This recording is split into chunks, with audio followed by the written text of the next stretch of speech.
Hi, everybody, and welcome to Life Lessons Devotional Day 46.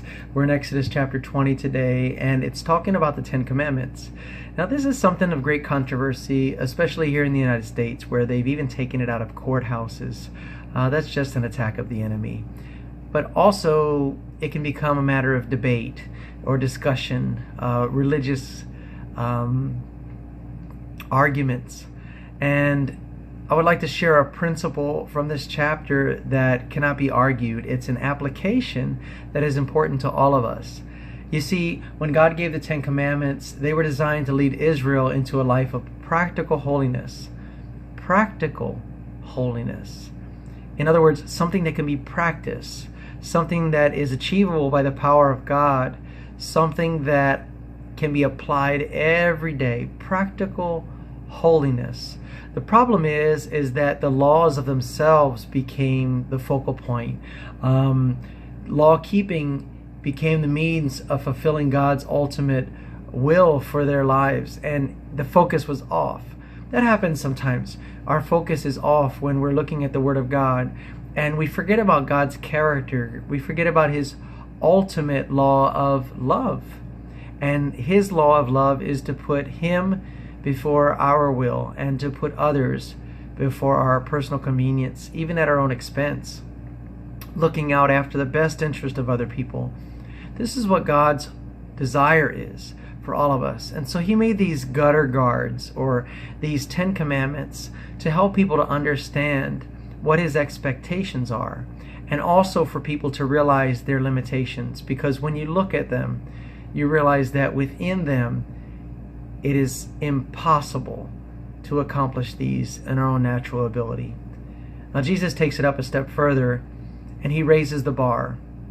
And He says, if you've hated your brother in your heart, you've committed murder. If you've lusted after a woman in your mind just by looking at her, then you've created adultery. You committed adultery inside of your heart. Well, that really raises it up to impossibility. So the focal point is leading us into a life of practical holiness, because money, fame, your job, pleasure can become gods if we invest too much time in them and they take a dominant focal point of our day. They become gods. When we invest our personal identity or the meaning of life or our security into these things, they become gods. You see, those things have taken the place of God. He wants to give us our purpose in life. He wants to establish His identity for us in us. He wants to be our security, our high tower. He wants to be our everything. And so when we look at the Ten Commandments, we shouldn't see a legal rule per se, but we should see guidelines to bring us to the conclusion that we can't do it on our own. But as we practice righteousness, then the power of God, as we focus on Him, as we focus on others instead of ourselves, by the power of God, we actually complete these things and fulfill these laws as a side effect of serving God. Now, of course, Christ came and fulfilled all the laws, and He even paid the penalty for our sin. And by believing and trusting in Him as Lord and reigning authority of our lives is how we come unto salvation as Christians. The next step is to come into discipleship, where we want to be willing students of the Word of God, to study to show ourselves approved, to rightly divide the word of truth. And this is the objective of Life Lessons Devotional, is to give you real tangible, practical steps every day by reading the Word of God as we take this survey through the Bible from Genesis to Revelation, and giving you something that you can leave here with and feel like, I get it, I can do that. And as you draw closer to God, He draws closer to you. You feel His presence more closely. As you apply the Word of God, you realize it's living and powerful. And you start to feel transformed by renewing your mind. You start to see the change. Your faith has grown and stretched and developed. This is the goal.